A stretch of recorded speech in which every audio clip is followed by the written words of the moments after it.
Hello friends, स्वागत है आपका सीएनजी क्लासेस 12th पर। तो आज हम क्लास 12th का पढ़ने वाले हैं हिस्ट्री। यानी हिस्ट्री में आपको ऐसा वैसा प्रश्न नहीं बताने वाले हैं, हम ऐसा प्रश्न बताएंगे जो सीधे एग्जाम में आ सकता है। वही प्रश्न यानी गेस करके प्रश्न लाए हुए हैं।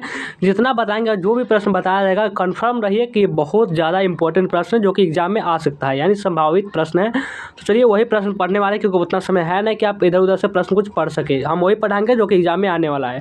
चलिए हम क्या करते हैं, एक एक प्रश्न से अच्छे तरीके से समझना स्टार्ट कर। देखिए, प्रश्न आपको टफ हो सकता है, लेकिन टफ ही प्रश्न आपको एग्जाम में आता है। आपको पूरा पूरा आसान तरीके से नहीं दिया जाता है, आपको ध्यान रखना होगा।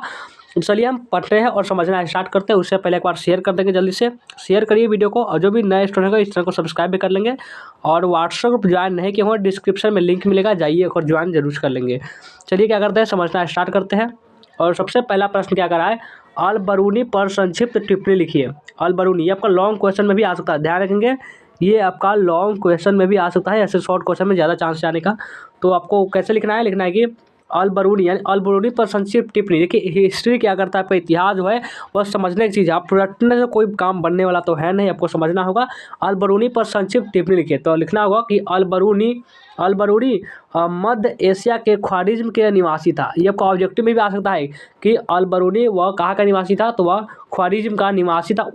उसका जन्म आधुनिक उज़्बेकिस्तान में ख्वारिज्म के पास बेरू नामक स्थान पर 4 दिसंबर 1973 ईस्वी को हुआ था। ख्वारिज्म शिक्षा का एक प्रमुख केंद्र था। क्या था, शिक्षा का एक केंद्र था ख्वारिज्म। अतः अल बरूनी ने अच्छी शिक्षा प्राप्त की। हाँ, सभी तो क्यों, बहुत अच्छी बात है कि अच्छी शिक्षा प्राप्त की और एक प्रधान के रूप में प्रसिद्धि प्राप्त की। वह कई भाषाओं का ज्ञाता था। देखिए, अब बहुत सारे आप महान व्यक्तियों को देखेंगे तो वो उनके पास एक कोई भाषा नहीं था, वो बहुत सारे भाषा होंगे ही, जिसमें और क्या है कि सीरियासी, फारसी, हिब्रू तथा संस्कृति आदि भी थी। गजनी के शासक सुल्तान महमूद ने 1007 ईस्वी में ख्वारिज्म पर आक्रमण किया एवं वहाँ के कई विद्वानों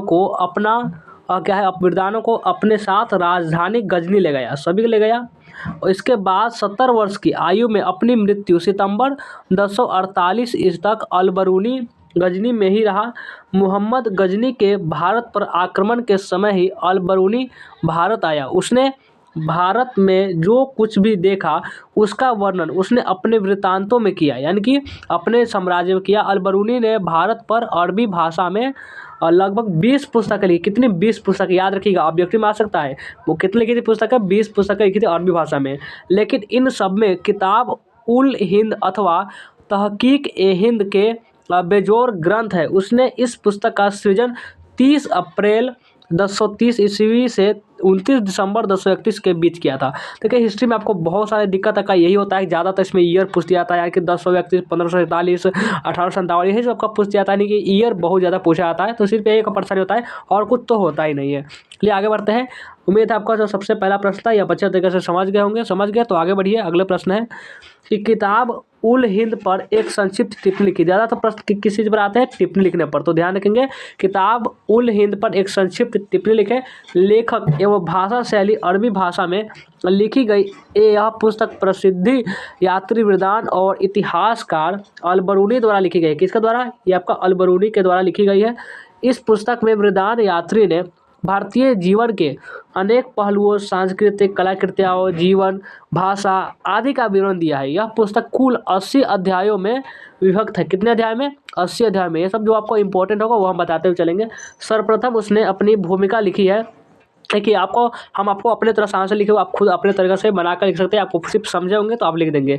विषय सामग्री, जैसा कि यह स्पष्ट हो चुका है कि यह एक विशाल ग्रंथ है जो कि 80 अध्यायों में विभक्त है, जिसमें भारतीय धर्म, दर्शन, त्योहारों, खगोल विद्या, रीति रिवाज एवं परंपराएं, सामाजिक एवं सांस्कृतिक जीवन, माल तौल की विधियाँ, मूर्ति कला, कानून, प्रांतों की सीमाएं, नदियाँ आदि की जानकारी मिलती है। इसके अधिकांश अध्याय नक्षत्र विधा विषय वस्तु पर आधारित है। इसके 47वें अध्याय में वासुदेव एवं महाभारत की कथा तक दी गई है, यानी यहाँ तक यानी कि दी गई है, महाभारत की कथा भी दी गई है इसमें। जहाँ तक भारतीय समाज के वर्णन का संबंध है, इसके 9वें अध्याय में जाति तथा वर्ण, यानी कि जो भी होते हैं, बहुत सारे वर्ण होते हैं, व्यवस्थाओं पर प्रकाश डाला।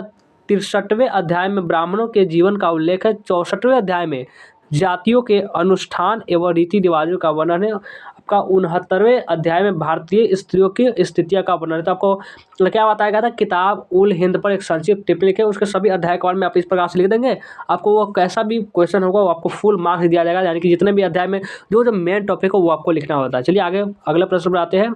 3 नंबर प्रश्न है, रेहला पर एक संक्षिप्त टिप्पणी लिखी। ज़्यादातर प्रश्न ऐसा ही आता है टिप्पणी लिखने के लिए। रेहला रेहला के बारे में चलिए आपको समझते हैं। अब मोरक्को का एक प्रसिद्ध यात्री इब्न तुबता खाना बदोश जाति का होने के कारण बहुत घुमक्कड़ था, यानी घूमने वाला घुमक्कड़। उसने अपने 73 वर्ष के जीवन में लगभग 77,640 मील की यात्रा तय की थी और 1333 ईस्वी में 1342 ईस्वी के बीच उसने भारत के विभिन्न भागों की यात्रा की। 1354 ईस्वी में मोरक्को लौटने के बाद इब्न बतूता ने अपनी इस यात्रा का वृतांत अरबी भाषा में लिखा, जिसे रेहला कहा जाता है। जो भी ये अपना जो भाषा लिखा उसको हम एक भाषा का नाम समझ सकते हैं, रेहला। इस प्रकार से आप ऑब्जेक्टिव में भी आएगा तो ध्यान रखना है आपको। इब्न बतूता ने इस पुस्तक में नवीन संस्कृतियों, लोगों, आस्थाओं, मान्यताओं आदि के विषय में अपने अभिमत को बड़ी ही सावधानी एवं कुशलतापूर्वक दर्ज किया। रेहला से खिलजी एवं तुगलककालीन भारत की न्यायिक, आर्थिक, भौगोलिक, राजनीतिक एवं सामाजिक स्थिति, डाक, सड़क तथा गुप्तचर व्यवस्था, कला एवं संस्थापक, कूटनीति तथा दरबारी षड्यंत्रों एवं तयुगीन लोगों के आचार विचार की तत्परता और निष्पक्ष जानकारी मिलती है। इसमें तो रेहला पर इसमें संक्षिप्त टिप्पणी लिखने के बाद, टिप्पणी जब भी किसी चीज़ में लिखा हो, जो भी आप उस चीज़ से संबंधित जानते हैं सारा का सारा उस चीज़ डाल देना है आपको, पूरा का पूरा। आपको क्योंकि टिप्पणी का मतलब ही होता है उस चीज़ पर, मान के चलिए आपको लिखा हुआ है कि भारत पर, भारत संबंधित सभी चीज़ जितने भी आप भारत के बारे में जानकारी, इसका नाम उम, इसमें क्या चीज़ है, सभी के बारे में लिख देना है इस प्रकार से। आपको उदाहरण के लिए बताए हुए आगे देखिए 4 नंबर जो प्रश्न है कि बर्नियर भारतीय नगरों को किस रूप में देखता है। बर्नियर जो है वह भारतीय नगरों को, भारत के जो भी नगर है उसको किस रूप में देखता है, वही आपको बताना है। तो लिखना कि 17वीं शताब्दी में जनसंख्या का लगभग 15% भाग नगरों में रहता है। यह औसतन उस समय पश्चिम यूरोप की नगरीय जनसंख्या का अनुपात से अधिक था। इतने पर भी बर्नियर मुगलकालीन शहरों को शिविर नगर कहता है, जिसका उसका आशय उन नगरों में से था जो अपने अस्तित्व और बने रहने के लिए राजकीय शिविर पर निर्भर थे, और उसका मानना था कि ये राजकीय दरबार के आगमन के साथ अस्तित्व में आए थे और इसके कहीं और चले जाने के बाद तेजी से पतनोन्मुख ही हो जाते। उसने यह भी सुझाव दिया कि इनकी सामाजिक और आर्थिक नींव व्यवहार्य नहीं होती थी और वे राजकीय प्रश्न को अर्चित रहते थे। वास्तव में सभी प्रकार के नगर अस्तित्व में रहे, उत्पादन केंद्र और व्यापारिक नगरें, बंदरगाह नगर, धार्मिक केंद्र, तीर्थ स्थान आदि, इनका अस्तित्व खुशहाल व्यापारिक समुदायों तथा व्यावसायिक वर्गों के अस्तित्व का सूचक है। व्यापारी अक्सर मजबूत सामुदायिक तथा बंधुत्व के संबंधों में आबद्ध होते थे और अपनी जाति और व्यावसायिक संस्थाओं के माध्यम से संगठित रहते थे। पश्चिमी भारत में ऐसे समूहों को महाजन के नाम से जाना जाता था। इनके प्रमुख को सेठ कहा जाता है। जो भी मुख्य होते हैं, जो चार, मान के चलिए 4 लोग हैं, इसमें जो एक मुख्य होगा तो उसको हम क्या मुखिया कहेंगे ना, इसी प्रकार से उसको कुछ ना कुछ नाम से कहा जाता था, जैसे सम्राट भी कर सकते हैं। इनके प्रमुख को सेठ कहा जाता था वहाँ पे। अन्य सऊदी समूहों में व्यावसायिक वर्ग जैसे कि चिकित्सक, अध्यापक, अधिवक्ता, सुलेखकार आदि सम्मिलित है। चित्रकार, वास्तुविद, संगीतकार, उदाहरण के लिए और भी बहुत सारे सम्मिलित हैं, जो आपको उतना जरूरी नहीं है जानना, जितना है होता तो हम आपको बता ही दे रहे हैं। आगे बढ़िए 5वां नंबर प्रश्न को देखिए। चिश्ती संप्रदाय के 3 प्रमुख संतों का संक्षिप्त परिचय दे। चिश्ती संप्रदाय, इसके और बहुत फेमस संप्रदाय, इस बारे में आप जानते होंगे। 3 प्रमुख शर्तों का आपको बताना है। ये तो आप आसानी से लिख देंगे, आप सभी स्टूडेंट को इसके बारे में पता हो, नहीं पता होगा आज सीख लेंगे।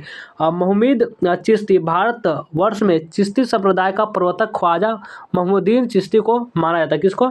मोहम्मद चिश्ती को संप्रदाय का प्रवर्तक माना जाता है, मोहम्मदीन चिश्ती, याद रखिएगा। ये 1192 ईस्वी में भारत में आए। भारत में कब आए याद रखिएगा, ये वाला नहीं, वास्को डी वाला वो छोड़िए, आपको ये वाला 1192 बहुत ज़्यादा इंपॉर्टेंट है। अजमेर में इनकी प्रसिद्ध दरगाह है। आपका इन्हें मोहम्मद गौरी ने सुल्तान उल हिंद अर्थात हिंद का आध्यात्मिक गुरु की उपाधि से विभूषित किया गया है। देखिए कितना बड़ा आदमी, इसको गुरु की उपाधि चिश्ती संप्रदाय को में जो आपका ये है, आपका क्या नाम है, मोहम्मदीन चिश्ती, इसको उपाधि दिया, गुरु को भी उपाधि दिया गया है। शेख कुतुबुद्दीन बख्तियार काफ़ी, यह मोहम्मदीन चिश्ती के प्रमुख शिष्य थे। ये इल्तुतमिश के समय भारत आए। इनका जन्म पैदा की कितना ईयर है आपको, इतना कहाँ है आपको याद रखें, बहुत मुश्किल होता होगा, हम समझते हैं आपको कि हिस्ट्री लिया है बहुत सारा मुश्किल, लेकिन कोई बात नहीं। फरगना के गौस नामक स्थान पर हुआ था। बख्तियार भाग्य बंधु नाम मोहम्मदीन का दिया था। फरीद उद्दीन गंज ए शकर, इनका जन्म मुल्तान ज़िले के कठलाल शहर में 1175 ईस्वी में हुआ था। ये बाबा फरीद के नाम से प्रसिद्ध थे। 3 पत्नियों में से एक प्रथम पत्नी बलवन की पुत्री थी। किनकी? बलवन की। याद रखिए बलवन का नाम, ये आपको एग्जाम में परीक्षा में आ सकता है, जब वो परीक्षा में आ सकता है तो थोड़ा सा ध्यान रखेंगे इसको, क्योंकि जो बहुत ज़्यादा टफ होता है वही तो आता है एग्जाम में। जिसका नाम हुजैरा था, हुजैरा। ये सब जितना हो सके आप समझते चलिए। याद नहीं हो रहा है कोई बात नहीं, छोड़िए कि आपको कोशिश कीजिए याद करने का, हो जाए तो ठीक है, नहीं हो जा रहा है कोई भी जाए, बाहर में जाए वो सब। हाँ देखिए, मीराबाई पर संक्षिप्त टिप्पणी लिखे। मीराबाई, मीराबाई तो आप जानते होंगे। देखिए जो आपको, जो आप मगर जो जिससे आपको मन लगता है, यानी कि कोई आपको ऐसा सा नाम होगा हिस्ट्री में जो आप बहुत जानते हो, सुने होंगे, उसके बारे में आप भूल ही नहीं सकते। इस बारे में जो भी आपको पूछ देगा एग्जाम में आप लिख सकते हैं, तो कोई बात नहीं, चलिए समझते हैं। मीराबाई के बारे में आज हम समझेंगे। मीराबाई पर संक्षिप्त टिप्पणी लिखे, आपको बोला जा रहा है तो लिखना है कि मीराबाई, जो कि 1498 से 1573 तक रही, दक्षिण भारत में अलवार महिला, संत अंडाल की तरह उत्तर भारत में मीराबाई श्री कृष्ण को अपना पति मानती थी। किसको? श्री कृष्ण को, वासुदेव को। वह राजस्थान में मेरता के शासक रत्नसेन कठोर की पुत्री थी। मीराबाई का जन्म 1498 ईस्वी में मेरता के एक गांव कुसली में हुआ था। कहा कि मेरता के एक गांव कुसली, कुसली याद रखिएगा आपको। मीराबाई को बालपन से ही कृष्ण से प्रतीकात्मक प्रेम था। ये प्रतीकात्मक बहुत ज़्यादा उसे प्रेम था। 1516 ईस्वी में मीराबाई का विवाह राणा संघ के ज्येष्ठ पुत्र, जो भी राणा थे, उनके बड़े बेटे जिसका नाम था भोजराज से हुआ। क्या नाम था? भोज। देखिए ये भी कैसा नाम होता है, कैसा कैसा हिस्ट्री में नाम रख देते हैं, भोजराज। कोई नाम है उनके, उनके पति भोजराज की असमय मृत्यु हो गई थी। जब जिनकी मीराबाई की जो शादी किससे हुई थी? भोजराज से, जिसकी असमय मृत्यु, यानी कि कुछ कारण एक्सीडेंट वक्सीडेंट को भी हो गया हो, उसकी मृत्यु हो गई थी और मीराबाई विधवा हो गई।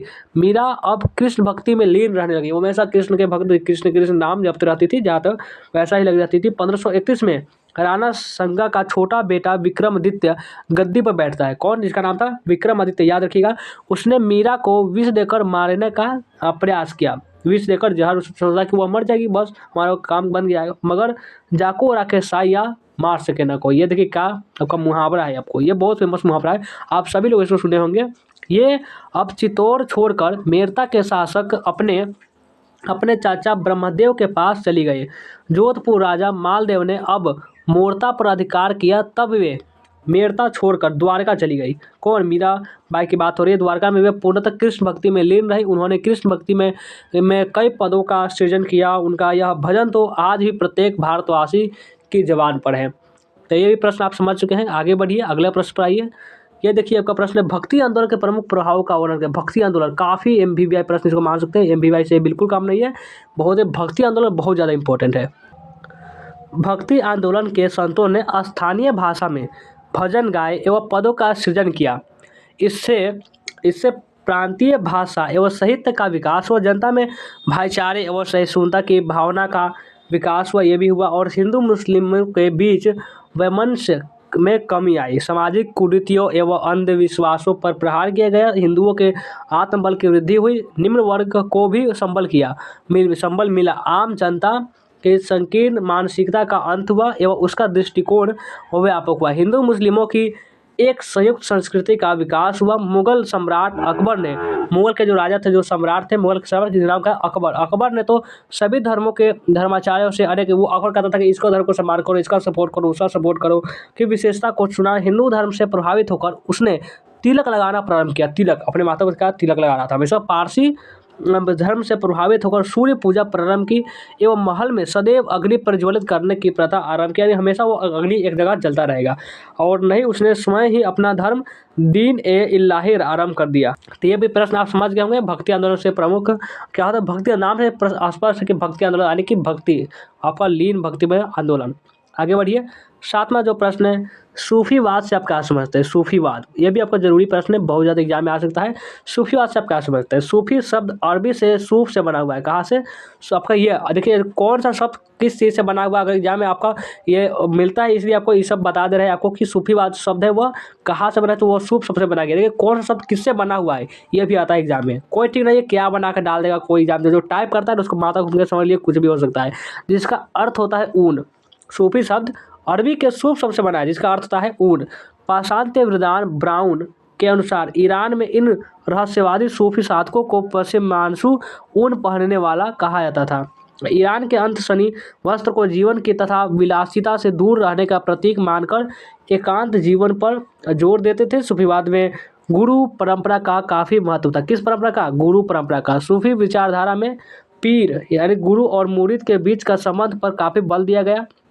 गुरु पथ प्रदर्शक होता है यानी गुरु आप मान के चलिए गुरु आपको मार्ग दिखाएगा तभी आप आगे बढ़ेंगे ना, और अपने ज्ञान रूपी दीपक से वह शिष्यों को मार्गदर्शन करता है। प्रत्येक पीर यानी पीर का मतलब आप समझ जाओगे, नहीं समझ रहे, पीर यानी कि गुरु, इसलिए आपको कोर्स में लिख दिए हुए अपना अपना वाली उत्तराधिकारी नियुक्त करता था।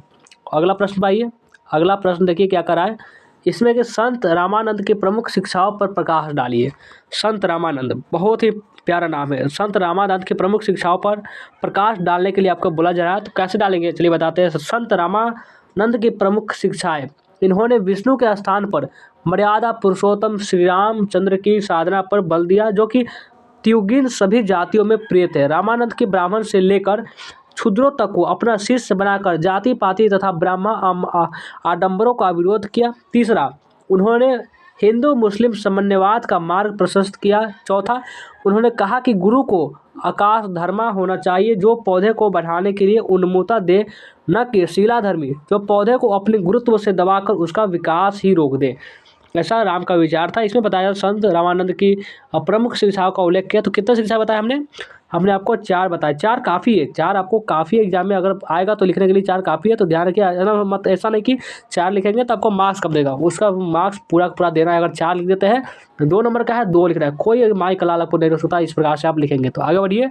अगला प्रश्न देखिए, सुहावदी सिलसिले पर प्रकाश डालिए। सुहावदी सिलसिला भारत में सर्वप्रथम इस शाखा का प्रचार शेख बहादुर जकरिया द्वारा किया गया था। तो इसके द्वारा क्या इसके संस्थापक भी हुए। इनका जन्म सुल्तान के कोट अंगेर नामक स्थान पर 1182 ईस्वी में हुआ था। इस शाखा का प्रवर्तक सुहावदी को माना जाता था, मगर वे कभी भारत नहीं आए थे।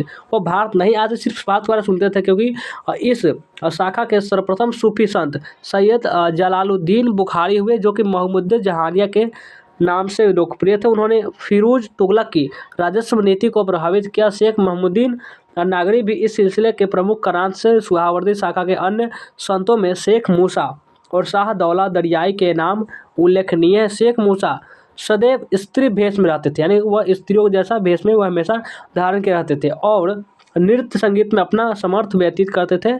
यानी कि जो भी जब भी उसको समय मिलता था वह नृत्य और संगीत में अपना वो उसको क्या मज़ा आता था, इतना बार इसलिए वो मज़ा करता था ऐसा करने में। शाह दौला दरियाई गुजरात के निवासी थे जिनका संबंध सादी वंश से था। किस वंश से? सादी वंश। वंश का भी क्या नाम है? कुछ और वंश होता, दुर्गा मोहन शासक वंश, तो पता था सादी वंश, सब बहुत जनसंख्या इसकी होगी। और आगे बढ़िए। अगला प्रश्न देखते हैं, सगुण एवं निर्गुण भक्ति में क्या अंतर है? सगुण निर्गुण, ये आपका आज आपका हिंदी बुक है उसमें भी ये कहीं ना कहीं नावादास वाला जहाँ शायद पद है उसमें ये भी आपका उल्लेख है, सगुण भाग और निर्गुण भाग। सगुण निर्गुण ये भी अंतर इसमें बताया गया। हिंदी क्लास 12 का आप पढ़े होंगे तो जानते होंगे।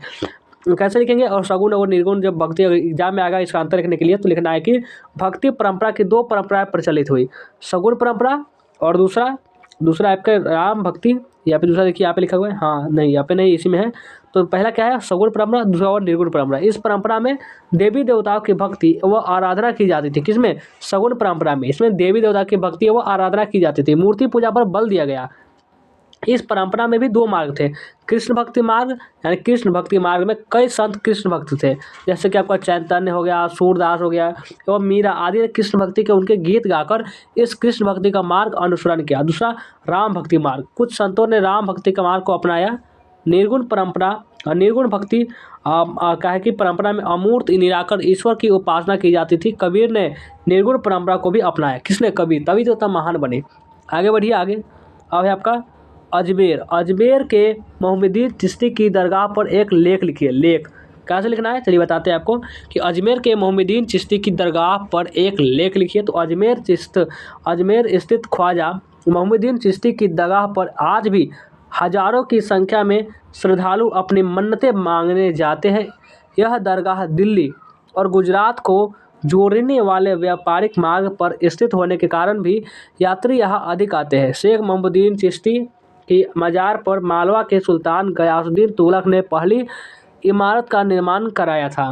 सर्वप्रथम यहाँ आने वाले सुल्तान मोहम्मदीन तुगलक 1324 से 1351 ईस्वी तथा मुगल सम्राट अकबर महान यहाँ 14 बार आया था। 14 बार बहुत बहुत होता है 14। वहाँ के शाही दस्तावेजों में उन ब्यौरों का उल्लेख है जिनमें प्रत्येक यात्रा के दौरान अकबर ने यहाँ दान भेंट किए। बहुत सारा दान था, दानी भी था। चलिए आगे बढ़ते हैं। अब देखिए इसमें और थोड़ा और है, ये आपका लॉन्ग क्वेश्चन में आ सकता है, इतना आपको लिख दीजिएगा। शाहजहाँ अकबर के पश्चात अजमेर में चिश्ती साहब की दरगाह पर आने वालों में शाहजहाँ की पुत्री जहावरा का नाम प्रमुखता से लिया जा सकता है। जहावरा वस्तुतः बहुआयामी प्रतिभा की शहजादी थी। सार्वजनिक कार्यों में उसने हिस्सा लिया। चांदनी चौक निर्माण कार्य में उसका महत्वपूर्ण योगदान था। धर्म कर्म में भी उसकी रुचि बहुत ज़्यादा थी। धर्म कर्म ये सभी संस्कार अच्छी बात होती है। धर्म कर्म जहावरा ने शेख मोहम्मदीन चिश्ती की जीवनी मुनीस अल अरवाह अर्थात आत्मा का विश्वस्त सृजन किया। और क्या है कि जहारा द्वारा लिखित इस रचना में दरगाह की पवित्रता एवं वहाँ जाकर करने वाले प्रार्थना के तौर तरीकों की झलक मिलती है। साथ ही यह पता चलता है कि जहादरा को उस पवित्र दरगाह के प्रति होगा कितनी अधिक आस्था एवं विश्वास था। जहादरा बताती है कि वीरवार को रमजान के पाक माह के चौथे दिन अर्थात इतिहास की दृष्टि से यह कथन महत्वपूर्ण है। इससे त्युगीन समय का काल निर्धारण में इतिहासकारों को मदद मिलती है। यहाँ तो आपका पूरा समझ में आ रहा होगा। आगे बढ़िए। अब आते हैं अगला प्रश्न जिसका नाम है अकबर को राष्ट्रीय शासक क्यों कहा जाता है। अब बताइए क्यों। इसमें हिस्ट्री में क्या करता है, बात और कारण पूछेगा कि अब अकबर को इतना महान क्यों बनाया गया, अकबर को राष्ट्रीय शासक इसमें राजा क्यों बनाया गया, अकबर को राष्ट्रीय शासक क्यों कहा जाता था।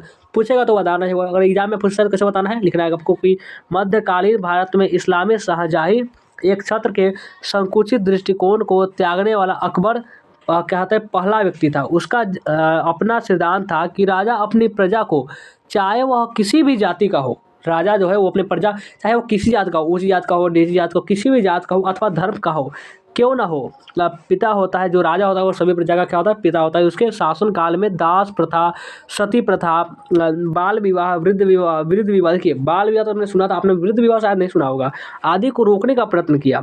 प्रयत्न तो क्या, बहुत अच्छी बात है, ऐसा राजा होना चाहिए। अकबर ने जीन उदार एवं नवीन सिद्धांतों को जन्म दिया। उनमें सबसे प्रमुख हिंदू और मुसलमानों को निकट आने लगा था। उसने प्राचीन हिंदू आदर्श का पुनरुद्धार किया और शासन एवं प्रजा के बीच पैदा हुए भेदभाव को आधिकारिक क्रम की भरसक चेष्टा की। केवल राजनीतिक एकता ही उसका आदर्श नहीं था, वरन वह सांस्कृतिक, सामाजिक, आर्थिक एवं धार्मिक एकता के आधार पर उसकी नींव भी दृढ़ करना चाहता था। अकबर ने के अलावा तत्कालीन संसार का अन्य कोई भी सम्राट इतने उच्च आदर्शों से प्रेरित नहीं था। यही कारण है कि अकबर को राष्ट्रीय शासक कहा जाता। देखिए राष्ट्रीय शासक, देखिए अकबर जो किया उससे सभी आदमी को सीखनी चाहिए कि वो उसी की तरह उसको आदर्श बनाए अकबर को। आगे देखिए जो है आपका अकबर के नवरत्नों के नाम लिखिए। अकबर के कितने नवरत्न थे इसके बारे में थोड़ा उल्लेख भी आपको हो सकता है कि संक्षिप्त टिप्पणी लिखने के लिए भी बोल सकता है। तो अगर कैसा ही बोले तो आपको कैसे लिखना है, आपको बताया था कि जो भी हम प्रश्न बताएंगे बहुत ज़्यादा इंपॉर्टेंट होगा, वो अभी आपको बोल रहे हैं, इसीलिए आपको सभी को अच्छे तरीके से समझना याद नहीं हो रहा है कोई बात नहीं। अगर प्रश्न आएगा तो अब इसको आपको पता चल जाएगा हमने क्या होता है। ये तो प्रश्न बड़ा प्रश्न लग रहा है कि कुछ समझे थे, तो आपको अपने तरह से इसको बना कर लिख सकते हैं।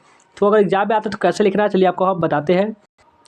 अकबर के नवरत्न पढ़ा लिखा न होने के बावजूद भी अकबर कला के साहित्य का संरक्षक था। उसके दरबार में विभिन्न विधायकों के विशेषज्ञ थे जिन्हें अकबर के दरबार के नवरत्न कहा जाता था। सबसे पहले बात करें तो अब्दुल रहीम खान ए खाना, ये बैरम खां के पुत्र थे। किसके? बैरम खां के ये पुत्र थे, बेटे थे।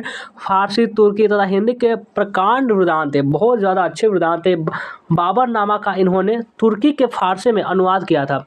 दूसरा हकीम हुमाम ये सम्राट की पाठशाला के प्रधान थे। कहा के सम्राट की जो पाठशाला थे उसके मेन थे, प्रधान थे। तीसरा मोहल्ला दो प्याजो, ये वाक्पुदा के लिए अत्यधिक प्रसिद्ध थे, प्याज के अत्यधिक शौकीन भी थे।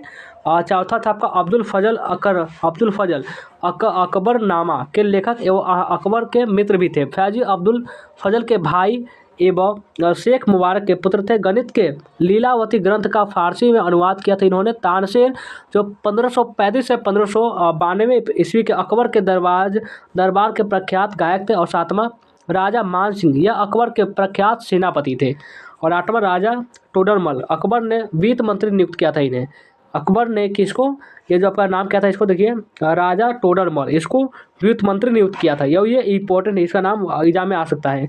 अकबर के काल में भूमि सुधार हेतु इन्हें जाना जाता है। बीरबल, बीरबल के बारे में बात करते हैं। बीरबल अत्यधिक हाजिर जवाब एवं वाक्पट थे। अकबर ने इन्हें कविराज की उपाधि प्रदान की। कविराज, कवियों के राजा कविराज की उपाधि किसने दी थी? अकबर ने। आगे बढ़िए। और आपका मुगल कालीन चित्रकला की क्या विशेषता थी? अब आता है बारी मुगल कालीन चित्रकला। चित्रकला की क्या विशेषता थी तो बताना है।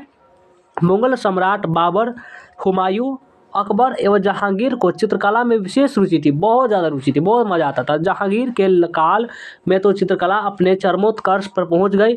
हुमायूं फारस में अपने साथ दो चित्रकार मीर सैयद अली एवं ख्वाजा अब्दुल समद को लाया था। अकबर ने काबुल में चित्रकला सीखी। जहांगीर ने हिराती चित्रकला अकारिया के नेतृत्व में एक चित्रशाला क्या है कि आगरा में आरंभ की। अकबर मात्र अपने चित्रकला बनवाता था, मगर जहांगीर ने अपने चित्रों के अलावा शाही परिवार के सदस्यों एवं क्या है कि उच्चाधिकारियों एवं छवि चित्र भी बनवाए। विशन दास, मुराद, मंसूर, मनोहर एवं गोवर्धन आदि जहांगीर कालीन प्रमुख चित्रकार थे। उस्ताद मंसूर ने पशु पक्षियों एवं फूलों के चित्र बनाए। जहांगीर चित्रकला का इतना बड़ा पारखी था कि वह चित्र देखकर बता सकता था कि इस चित्र में कौन सा भाग किस चित्रकार द्वारा बनाया गया, यानी कि कौन सा भाग मान के चलिए चित्र बनाया गया, वो यह भी बता सकता कि चित्र किसने बनाया है। ये किसी के पास संभव नहीं कि ये बता दे, लेकिन वह बता सकता था। शाहजहां के काल में चित्र निर्माण में चमकदार रंगों का प्रयोग न होने लगा। परिणाम स्वरूप चित्रों का सजीवता में कमी आई, यानी कि जो चित्र बहुत अच्छे दिखते थे वो चित्र अब उतना अच्छे नहीं दिख पाते थे। इसके समय मीर होशिम अनु प्रमुख चित्रकार था। औरंगजेब के समय चित्रकला का पतन हो गया। औरंगजेब जो था आपका औरंगजेब, इसको सबसे अच्छा सबक कौन दिखा? शिवाजी। तो क्या मारे इनको घसीट घसीट कर दोहरा के। चलिए आगे देखते हैं आपका। और ये राणा प्रताप, ये सब इसको बहुत अकबर क्या था जो औरंगजेब था इसको जीने ही नहीं दिया।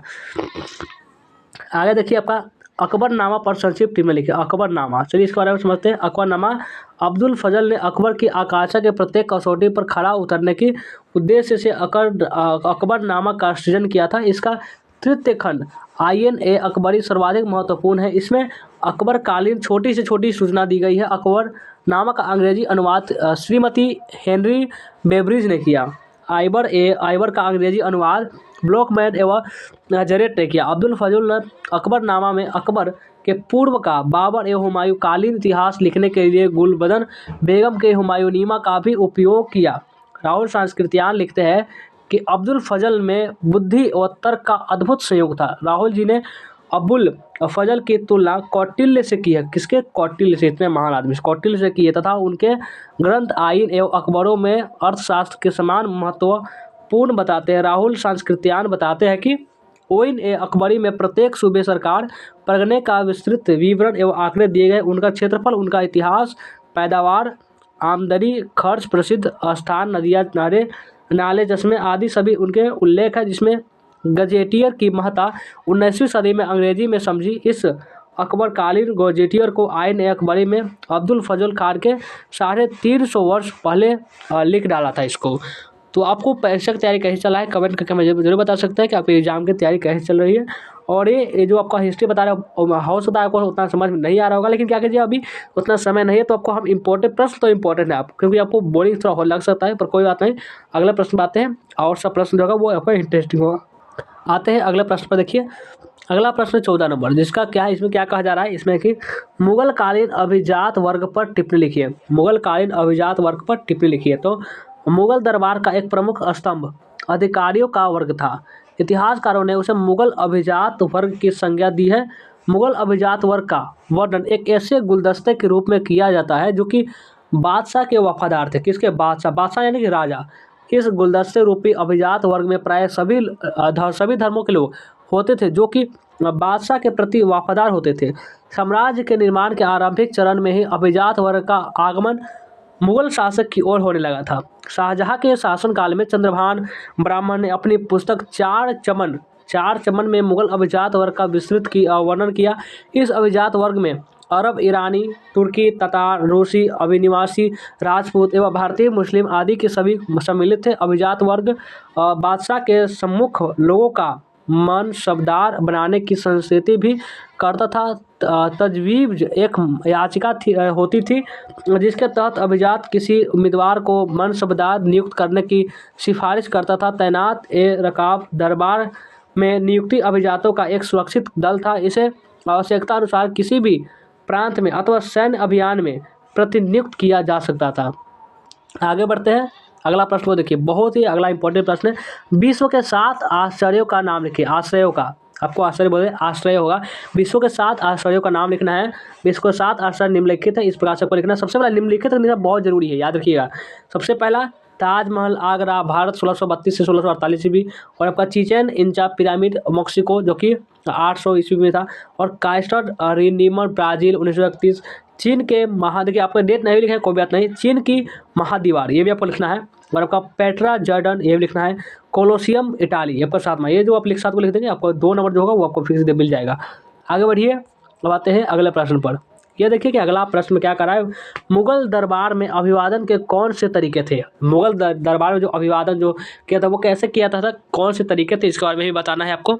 लिखना है कि दिल्ली सल्तनत के शासक बलबन 1265 से 1287 ईस्वी ने फारसी परंपरा का अनुकरण करते हुए दरबार में सिजदा यानी घुटने पर बैठकर सिर झुकाना, इस प्रकार से अभी बता नहीं सकते, घुटने पर बैठ जाते थे और सिर झुकाते। आप लोग देखे होंगे जो कि नमाज पढ़ाया था सिख उसी जगह। एवं पायबॉस सुल्तान के चरणों को चूमना। पायबॉस मतलब सुल्तान जो होते थे वो चरणों को चूमा जाता था, यानी चूमा जाता, जीभ से चूमा जाता है। प्रथा जिसे आप किस करते हैं वैसे प्रथाएं लागू की तथा धूमधाम के साथ फारसी नववर्ष का त्योहार नवरोज मनाना भी आरंभ किया गया था। सिजदा का तथा प्रमुख दरबार में भी लागू थी। इसके तहत दंडवत भी लेटा जाता था। शाहजहां इस प्रथा को इस्लामिक धर्म के अनुकूल रही समझता था, जिसने सिजदा के स्थान पर जर्मीबोस तथा आरंभ की। इसका अर्थ जमीन चूमना था। कुछ समय बाद इसे भी बंद कर उसे 4 तस्लीम प्रथा आरंभ की। कोनिस भी अभिवादन का एक तरीका तथा इसके दरबारी दाएं हाथ की तलझटी को सिर पर रखकर आगे की और झुका करते थे, सिर झुकाते थे। और आगे देखिए, और आगे आपका ये है कितना नंबर, आपका 15वां प्रश्न है। मुगल काल में निर्मित 4 संस्थापय कलाकृतियों के नाम लिखिए। मुगल काल में निर्मित 4 संस्थापय कलाकृतियों का नाम लिखिए। इसमें से आपका आता है शाहजहां का काल मुगल कालीन संस्थापय कला का स्वर्ण युग माना जाता था। आगरा में किले में 1628 में दीवान आम, 1637 ईस्वी में दीवान खास एवं 1654 में मोती मस्जिद का निर्माण कराया गया। याद रखिएगा, शाहजहां का काल मुगल कालीन स्थापत्य कला का स्वर्ण युग माना जाता था। कौन सा युग, स्वर्ण युग। आगरा में किले में आगरा का किला जो तो 1628 में, दीवान आम 1637 में और दीवान खास 1654 में मोती मस्जिद का निर्माण कराया गया। ये सब हुआ था। शाहजहां के पुत्री जहांरा ने आगरा में जामा मस्जिद का निर्माण कराया। 1638 में शाहजहां ने दिल्ली में यमुना नदी के तट पर नवीन राजधानी शाहजहानाबाद का निर्माण करवाया। 1638 में मुगल राजधानी यही स्थानांतरित कर दी गई। यहीं पर लाल किले का निर्माण कराया गया। इसका शिल्पकार एवं अनुवाद कार्य कराया गया। इस क्रम में हेनरी बेवरिज में अकरनामा एवं हुमायूंनामा का अनुवाद किया गया। बादशाहनामा के मात्र कुछ अंशों में ही अनुवाद अभी तक हो पाया। हमने मुगल काल की अधिकांश जानकारियाँ इस अनुवाद के द्वारा प्राप्त की है। तो ध्यान रखेंगे, आगे बढ़िए। ये आपका लास्ट क्वेश्चन है लेकिन इंपॉर्टेंट प्रश्न है कि अकबर की धार्मिक नीति का विवेचना कीजिए। अकबर की धार्मिक नीति की विवेचना करने के लिए आपको बोला जा रहा है, तो लिखना है कि अकबर ने धार्मिक सहिष्णुता की नीति अपनाई थी।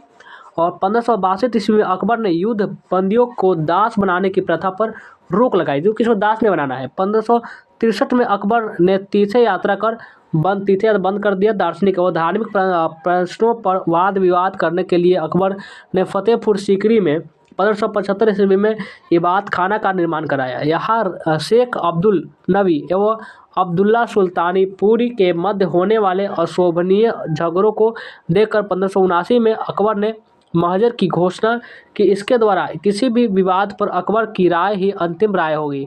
अकबर ने अपना ज्ञान बढ़ाने के लिए विभिन्न धर्मों के वरदान से उनके धर्म की जानकारियाँ भी ली थी, ताकि सभी जितना देखिए ज्ञान कभी भी आपको हानिकारक नहीं हो सकता, वो जितना आप ले सकते हैं उतना लीजिए, क्योंकि वो बहुत किसी न किसी समय आपको काम आएगा ही।